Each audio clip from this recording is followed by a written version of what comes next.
Сәлеметсіздер ме? Сіздермен 7-ші сынып оқушысы Мұса Аружан. Мен сіздерге қазір Абай оқуларының өлең сөздің патшасы сөз сарасы өлеңін оқып берейін. Өлең сөздің патшасы сөз сарасы, қиыннан қиыстырар ерданасы. Тілге жеңіл, жүрекке жылы тиіп, теп-тегіс жұмыр келсін айналасы.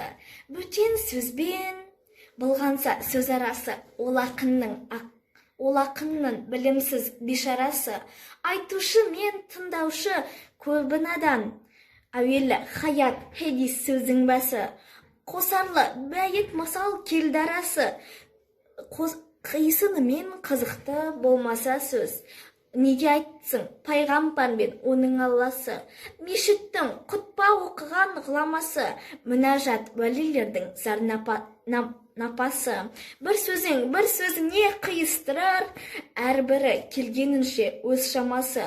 Өлеңге әркімнің ақ бар таласы, сонда да солардың да таңдамасы.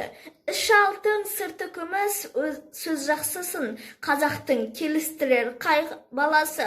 Бұрынғы еске биді тұрсам барлап, мақалдап айтады екен сөзді қосарлап. Ақындары ақылсыз надан келіп, көр жерді өлең қыпты жоқтан қармап. Қобыз бен домыра алып топта сарнап, мақта өлеңін айтты әркімге арнап. Әр ерден өлең менен қайыр тілеп, кетірген сөздің қадірін жұртты шарлап.